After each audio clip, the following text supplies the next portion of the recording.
Okay, hi Marcel. Hi. Okay. Technical settings. Okay, let's go this way then. You know, All I'm, right. I'm the person always adapting to the girls. You see that? Yeah. You're a true gentleman. Yeah, I hope so. You know who you could tell this, please? Yeah. So, uh, Definitely. yeah. All the interested ladies, Uh, particular one. no progress there, by the way. Even in the other way around. So, yeah, we are live now, and I always already see the first people being here. So let's start very slowly. Yeah, Katarzyna, welcome here at Aviation TV. This is a kind of world premiere here because we are doing this kind of thing since now 3 weeks, and it has been created, yeah, due to the crisis, very clearly. Yeah, we do some daily information about aviation, some stuff like going to our own ambassador team throughout the world. Somehow we have been in Argentina, Brazil, and very soon in China. Also in countries like Austria, Germany, Switzerland, Czech Republic, and I think that's it in Europe. And so, yeah, and on the other side, we have our, yeah, the speakers of our conferences speaking here a bit, yeah, giving their expert opinion. I think we have been to many airports. Just 2 days ago, we went to the hot zone of Bologna in the middle of this super crisis country, somehow super crisis country, Italy. And I learned that, at least from their perspective, the crisis there is not as severe as German media at least is telling us. So let's see. And so we decided for the Easter weekend, in case we are bored here because nobody can go anywhere, we decided to do some new format, which is live. And you are the first one being with us here. And normally, all these nice interviews, everybody might listen to that. All these nice interviews are recorded up to 14 times. Yeah, I'm not lying here. Up to 14 times. But I must say, at least 50 to 70% of this recording doesn't go on because people can't speak properly or I can't ask proper questions. It goes because the Skype connection sometimes is really in a bad quality, probably because of everybody in home office, everybody doing Wien conferences. So that's a bit probably the reason most of the recordings are done because of technical reasons and not because of people can't answer the questions probably. Yeah. Okay. Yeah, maybe let's introduce yourself. Yeah, what are you doing in the middle of the crisis? Just as an introduction question. You're sitting there, a lot of things behind you, and you're totally relaxed. Are you relaxed in the middle of the I'm crisis? absolutely relaxed. I am. I just finished a beautiful yoga practice in the garden this morning. The I birds saw were the, I saw the singing. post. I saw So the thank you post. for watching today. I've been working on the abs because this is something we're gonna need after Easter, after eating all those goodies and cakes Ah, and eggs. Yeah, I'm keeping myself safe, working from home office. I'm keeping myself healthy. I'm exercising every day. I'm connecting with nature, connecting with beauty, connecting with wisdom, and that's all gives me a lot of internal power. okay. So home office, tell us a bit about you. Home office where? At the moment, I'm in London. I have a beautiful home office with the privilege of having the sound of birds and seeing the trees every single morning. Whenever I wake up, this is the first thing I hear, which sets you up in a right frame of mind, which obviously helps, because these days they are not, they can be quite challenging, and it's really important to create this positive frame of mind at whatever you do. So that helps, but obviously I have a quite regimental habits, so I exercise every day, I meditate regularly, I keep myself up to date with the news. I'm quite creative. I'm working on creating online products, This week I'm launching self-care videos on looking after our beauty, our external beauty, like our face, but also I'm creating an online workshop on looking after our mindset, building up our resilience, because this is actually what we need these days more than ever. Apropos birds, I'm living here. I'm sitting also in home office, but my office is in the same house as I'm living, so it's not really in home office, and then it's throughout the year. So I haven't moved to some home office somehow, but something has changed here dramatically. As you mentioned, the birds. I don't know. The door's open here behind the camera, so people can't see it, but maybe you can hear some birds in the garden. But I'm missing some other birds. I'm living near to Frankfurt. You know which birds I'm meaning. Normally, I'm seeing them in the altitude of about 4,000 meters, 5,000 passing above the house. And except some full freighters, there's nothing. It's totally silent. And this makes me extremely sad, not because I'm really need to see these birds every day, these aircraft, but on the other hand, both of us, we know what severe consequences these major crisis has. I just two numbers to make it quick and easy here. Frankfurt Airport, we had an interview on Thursday or Wednesday, and it will be shown next week only. Minus of 95% in kind of passenger capacity for the airport. Yeah? Overall, Bologna Airport, we had this one on Thursday as well, and it was already shown on all the media channels, minus 99.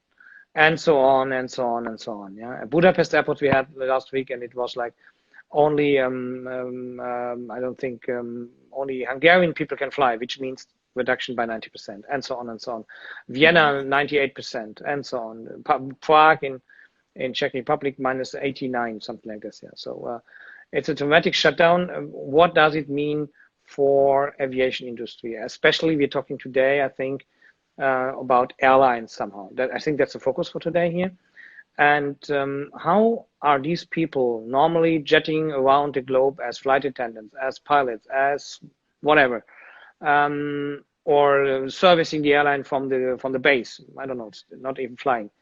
All these people are more or less, I wouldn't say unemployed, but they're without any occupation at the moment. They may be being paid at a certain percentage, maybe not, depending on each country's legal stuff and how each country can afford to replace this money normally paid by the companies. But how the stress situation of being not in the job, not working, and especially not knowing if next month are we going to be back in the sky or fired? Absolutely, it's a very relevant question, Marcel, and I can see I follow certain cabin crew members, and it's extremely sad because on the LinkedIn, as the days go by, I see more information about people being laid off, looking for other jobs. Some of them have been redeployed, and for example, they switched the aisles from the aisles of the aircraft to the aisles of a supermarket, which for a lot of flight attendants who especially have been working for reputable airlines for many years, it's something unimaginable. So that obviously creates a lot of stress, a lot of anxiety, and decreases our mood, our willingness to do anything.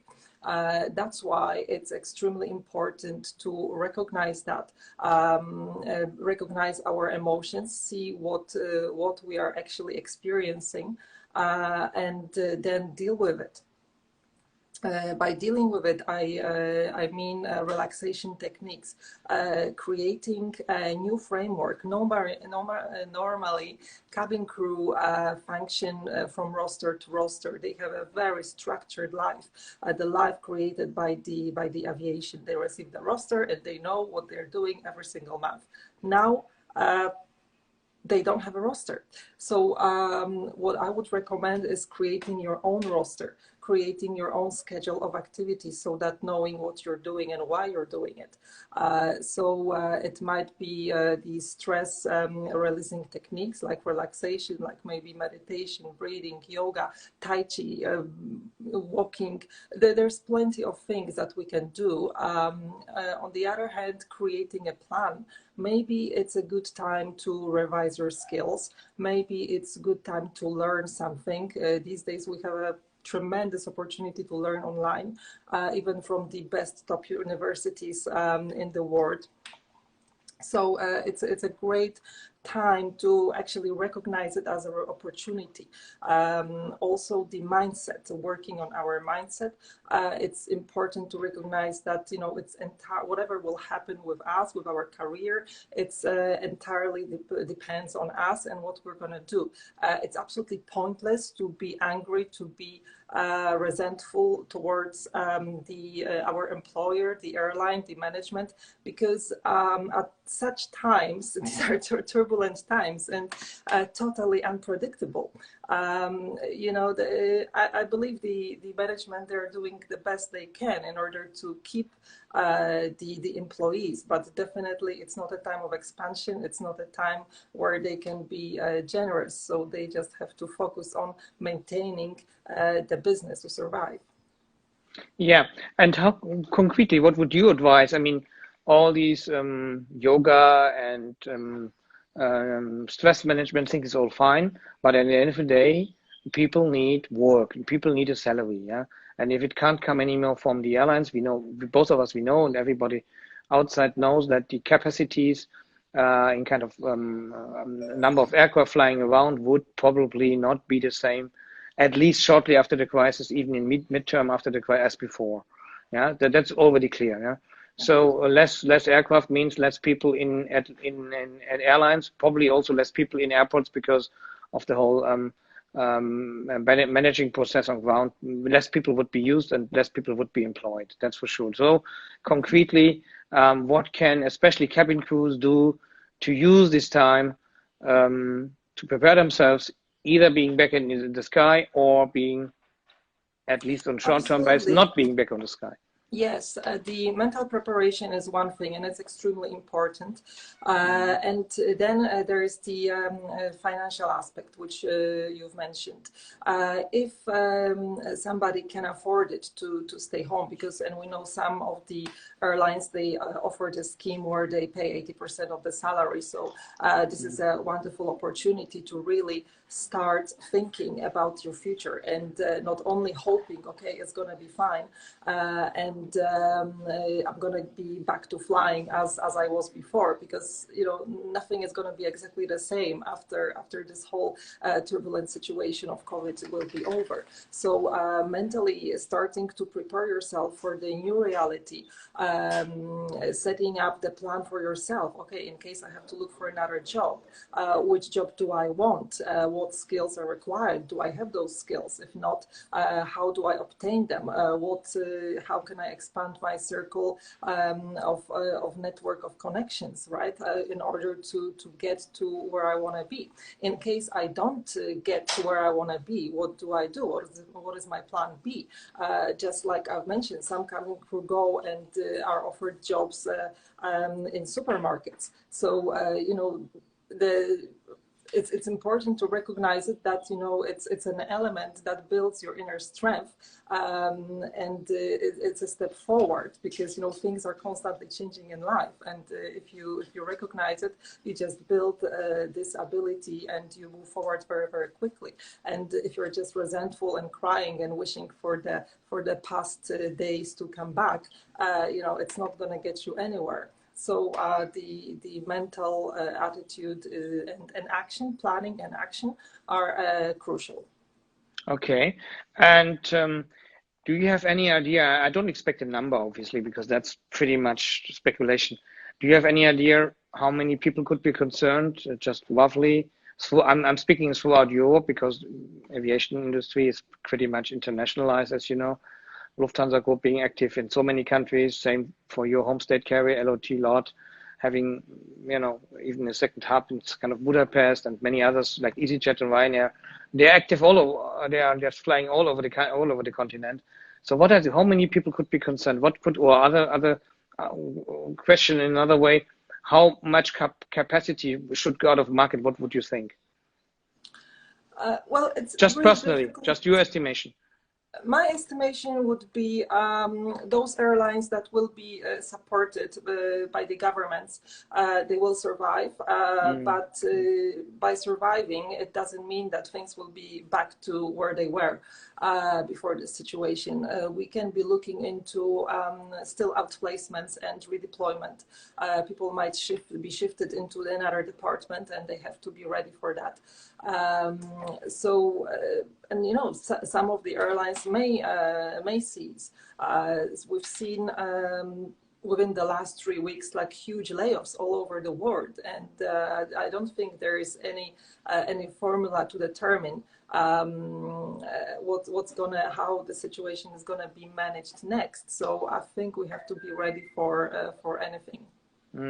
I see. So, and I think the economy, companies, and I'm also running, even if it's a smaller companies, economical people, they need some planification background, some horizon, and that's the problem. We don't know how long and how quick, how long the shutdown is, and we don't know how long it takes to getting back to normal. I think that is what's the major issues. There's no way of saying it's going to be 3 months or 6 or even 18. Yeah.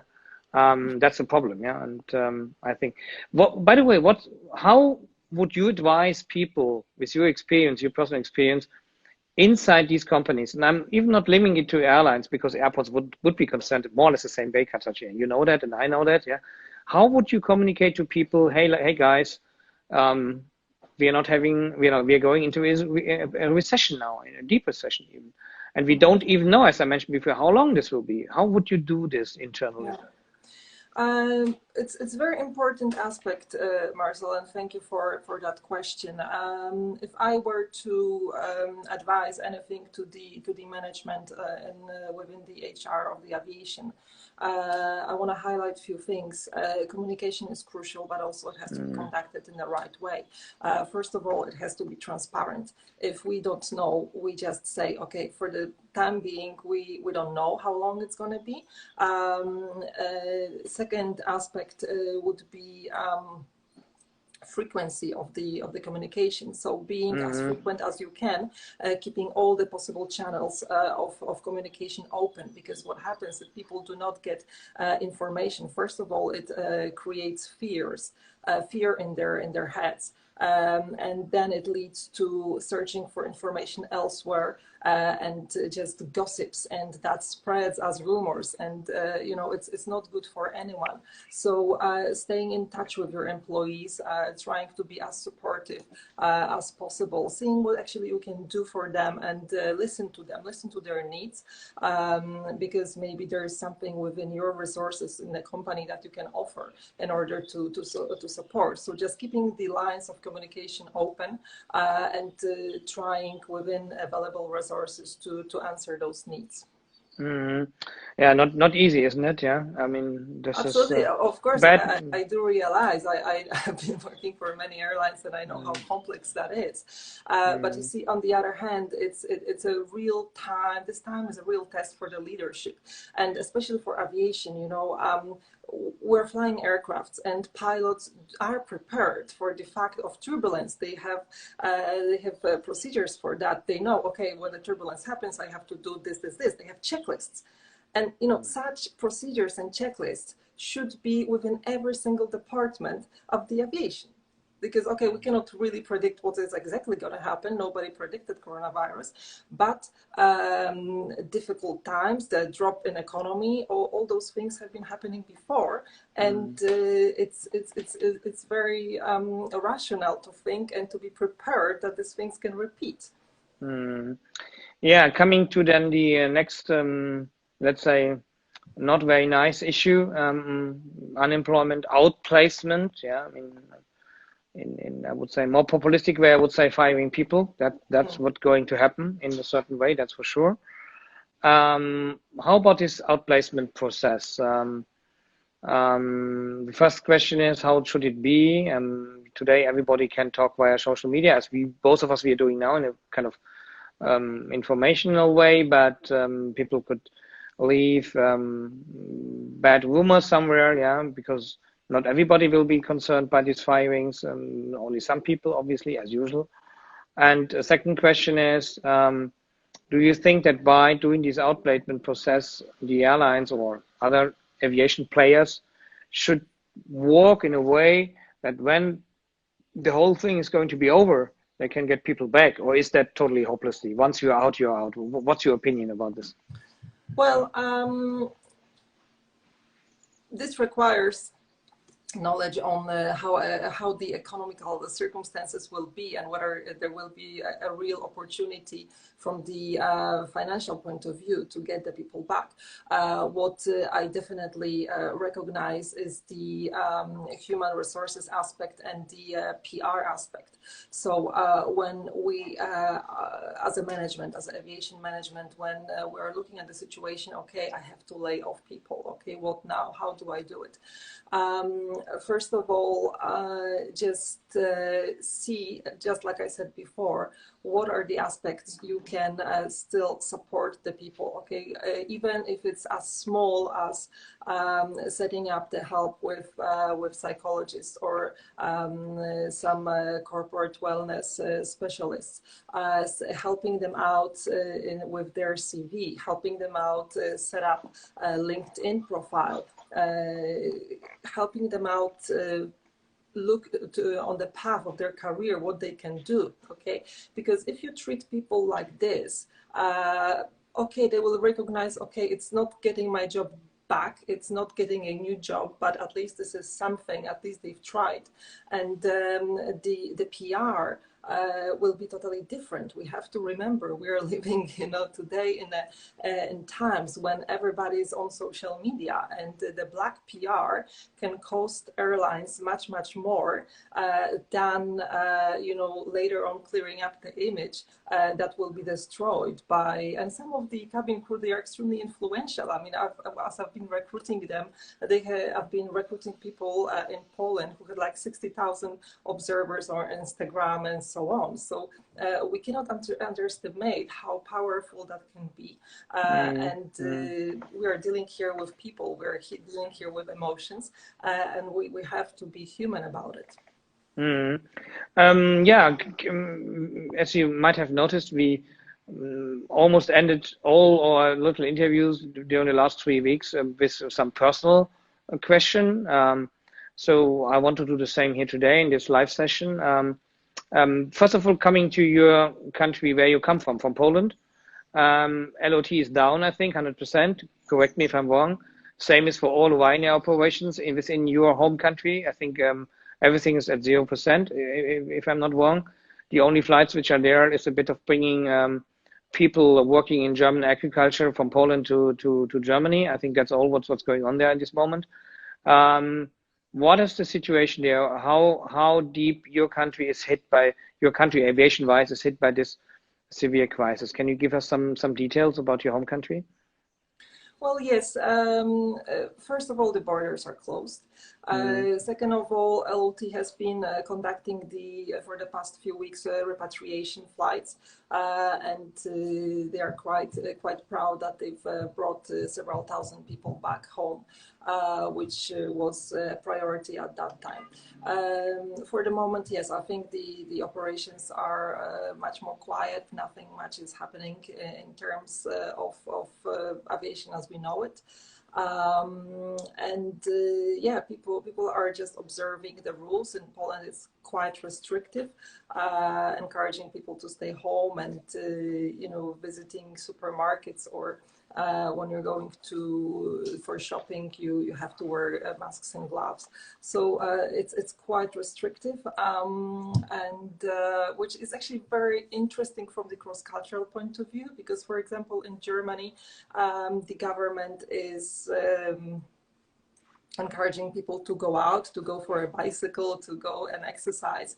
And in Poland, they are putting more pressure on, like, staying home, closing the forests, closing beach, so it's quite controversial.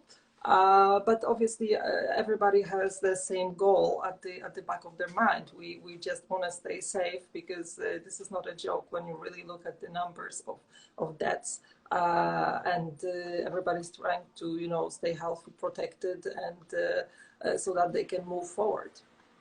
I see. Yeah, same question to your country where you're living in, UK. Totally different situation politically. If the prime minister was hospitalized, many more airlines operating in UK than in Poland, that's for sure. Yeah, home carrier, British Airways, one went bankruptcy. Then we have Ryanair, EasyJet, and some others, some smaller. What's the situation there? Is the aviation market also completely down?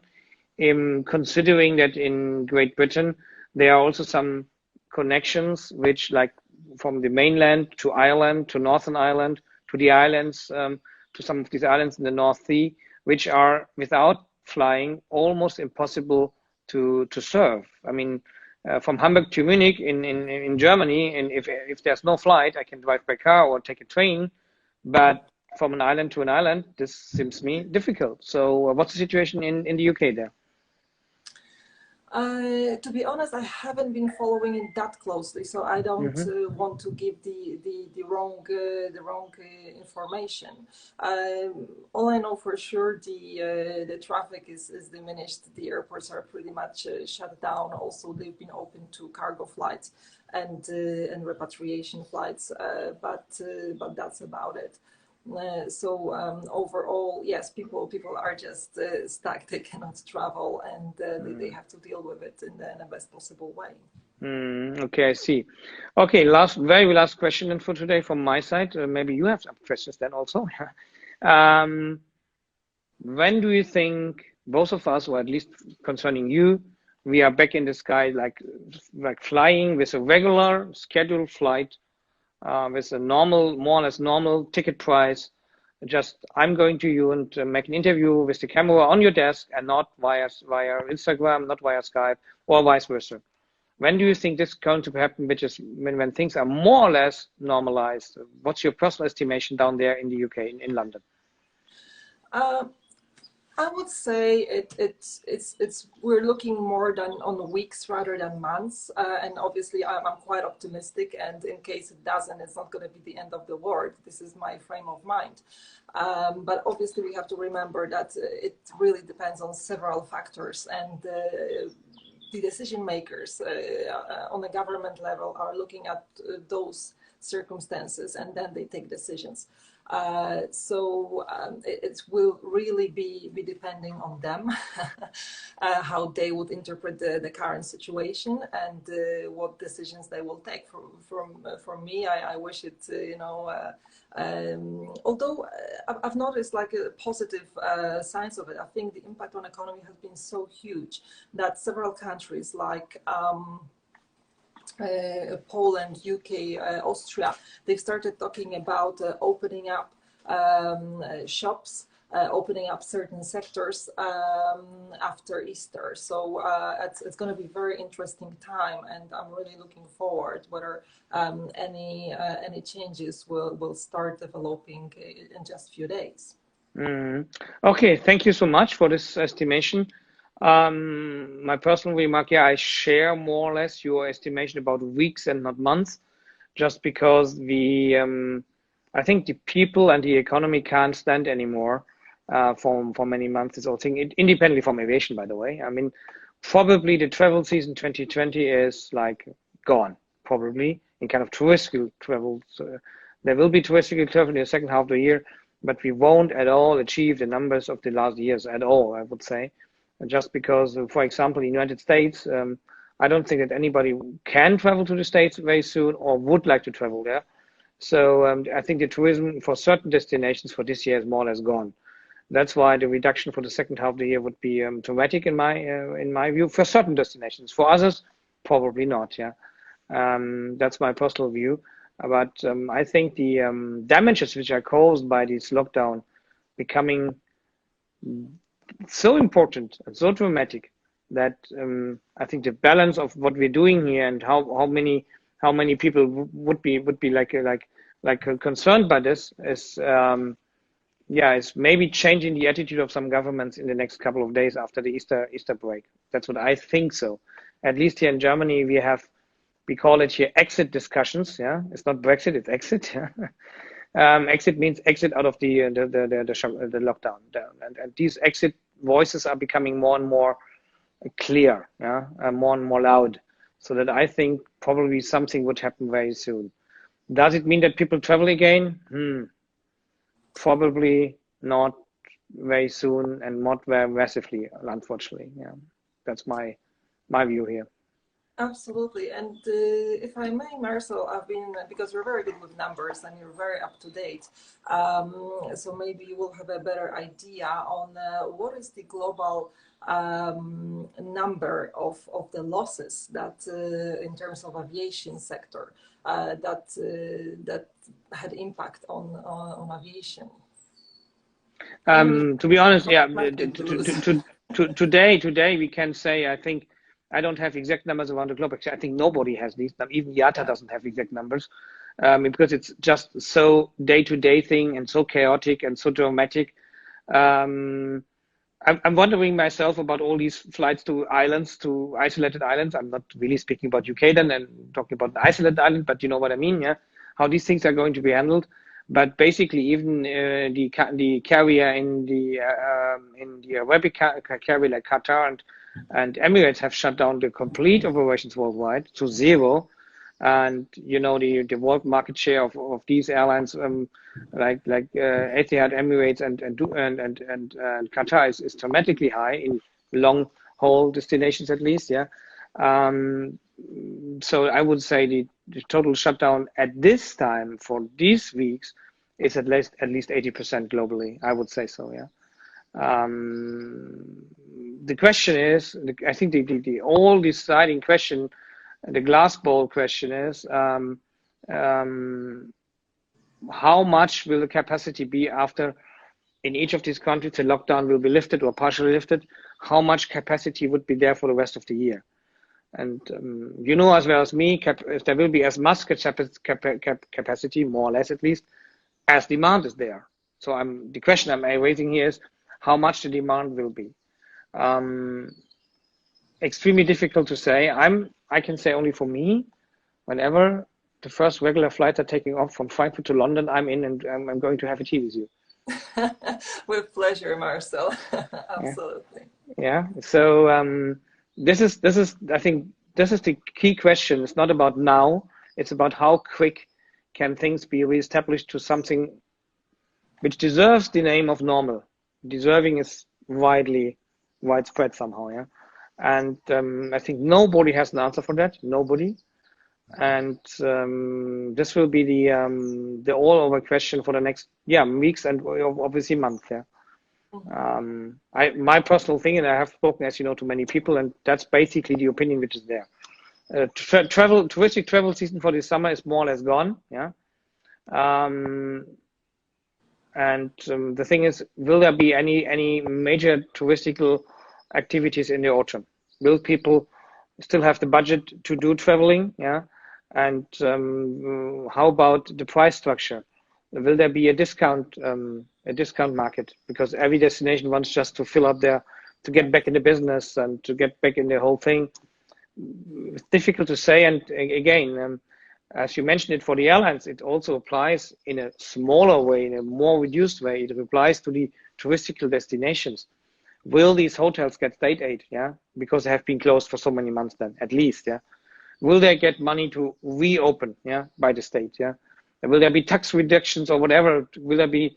Will some countries, as here in Germany and Austria, discussing for a couple of months? Will there be?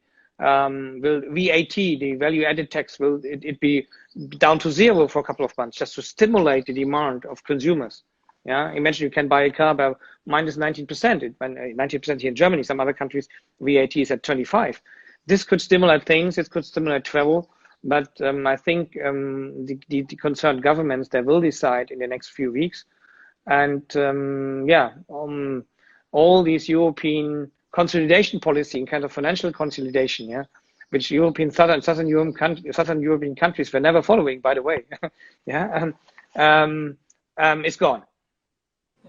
Yeah, it's gone. And what are these consequences? Is the inflation coming down the road? For sure. Yeah. So are we going to pay all these bills, which we just, all these debts, which we are just making? Yes, we are going all to pay this bill, everybody of us. And the question is, how quick can the whole rollover in economics, including aviation, including tourism, how quick can that be at a more or less normal level as before? And that's the key question here. And that's why I'm begging the governments to stimulate consuming. Yes, please travel, please buy cars, please buy clothes, please go shopping, please go to the cinemas whenever it's possible. Yeah, and spend your money, because this is what the whole thing keeps it rolling somehow. And yeah, on the midterm, I would say I'm totally optimistic. I don't know what midterm means, honestly, but I'm totally optimistic because people want to travel. Hey, can you imagine being stuck in London for the rest of your lifetime? No, you can't. No, I love to travel, and yeah, I saw your nice pics from all your vacations. I can't imagine that you don't do that anymore. It's such a great part of my life and of the life of so many other people. And I think, like, once it's part of who you are, you will not stop just because you are scared. It's all about managing the fear and being reasonable rather than acting out of fear. So I really hope and I really pray that the decision makers at the government have the same attitude and show a really good level of leadership. Yeah. The thing is, we had, you are a very young lady, obviously, but still you have seen some things in these last years. Yeah, crises have gone in, especially in tourism and aviation industry. Crises have come and gone. This one is deeper than the other ones, that's for sure. Yeah. But media is going crazy about Corona, as we know, both of us, we know it especially because we are media people. But also that once things are over, media and people forget very quickly. Oh yeah. I'm pretty much seeing you at the beach of Mallorca next year because I'll be there. Well, I'll be in Portugal or somewhere else. conducting the digital detox retreat. So yeah, but whatever you know what I mean. Yeah, I'm pretty much sure. And same, by the way, coming to Aviation-Event, we don't know if you can stick with the 9th of June for Aviation-Event. We don't know if it's possible, but if it's not 9th of June, it will be some other date. So, and we are all digital people, and we became more digital by these cold crises. But at the end, I want to see in your eyes, Katarzyna, as many other people would like to do that. Yeah, and I want to discuss with you. I want to stand with you, have a sandwich or whatever, and drink, have a beer, or whatever. And these kind of things, they will not disappear. I'm pretty much sure.